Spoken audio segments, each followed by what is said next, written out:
नमस्कार मंडळी, मी अनिता स्वागत करते तुमचं एका नवीन व्हिडिओमध्ये.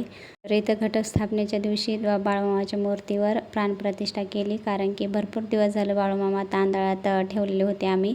आणि तुमच्याकडं देव आणल्यानंतर तांदळात ठेवतात का हे कमेंट करून सांगा.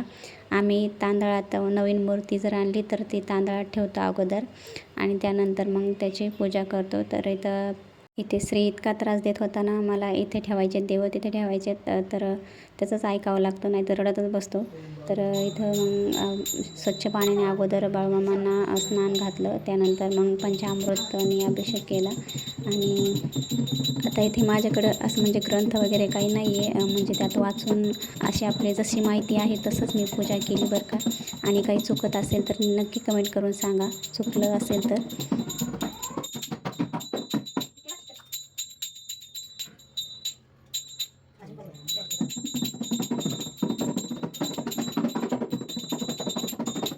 तर इथं ना ओम बाळूमामा नमः मंत्राचा जप करत करत अभिषेक केला. ते एकजण मृदुंग वाजवत होता आणि एकजण आई टाळ वाजवत होती. इथे साधी होळी अशी पूजा करून घेतली, कारण की आता इथे अभिषेक झाल्यानंतर छोटीशी स्वस्तिक काढली तांदळाची आणि त्यानंतर बाळूमामांना तिथं ठेवलं आणि अत्तर लावून घेतलं, दिवा लावला. त्यानंतर मेंढी माऊलींना पण दिवा लावला, हळदी कुंकू लावलं आणि त्यानंतर बाळूमामांना बुक्का लावून घेतला आणि फुलं ठेवली. तर अशा पद्धतीने अभिषेक करून घेतला बाळूमामाचा. आणि इथे बच्चे कंपनी काही शांत बसत नव्हती, सारखा श्री त्रास देत होता त्याच्या पप्पाला, मला करू द्या मला करू द्या असं म्हणत होता. आणि त्यानंतर बाळूमामाचा भंडारा आणलेला होता आदमापुराहून, तर तोच बाळूमामांना लावला आणि स्वतःही ह्या तिघांनी लावून घेतला. त्यानंतर बाळूमामांना तुळशीपत्रे वाहिली, फुलं. त्यांना भंडारा लावताना श्रीने सांगितलं की सगळ्यांना भंडारा लावा म्हणून. त्याचं लक्ष असतं सारखं भंडाऱ्याकडं.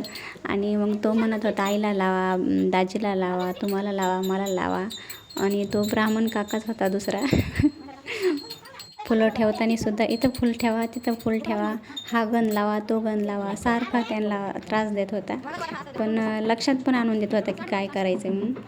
त्यानंतर प्राणप्रतिष्ठा केली, कारण की डाव्या साईडने आपलं हृदय असतं, तर एक फूल ठेवून अंगठ्यानं पकडून त्यांच्यावर प्राणप्रतिष्ठा केली. श्री सद्गुरू बाळूमामा, तर मी तुम्हाला घरी आणलं आहे, तुम्ही माझ्या घरी कायम वास्तव करावे.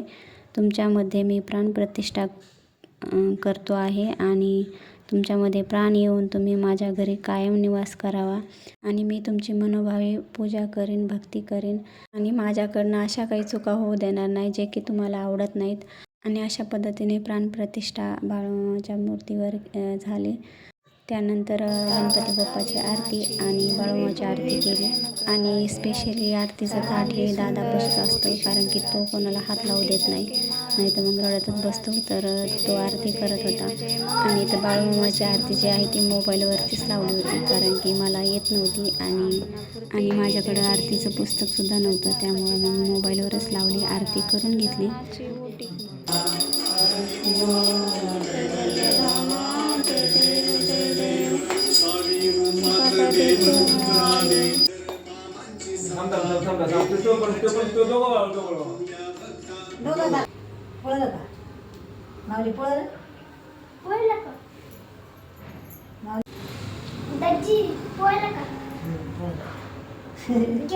पोळण बाळा असेल तर आवडला असेल तर सबस्क्राईब करा. धन्यवाद.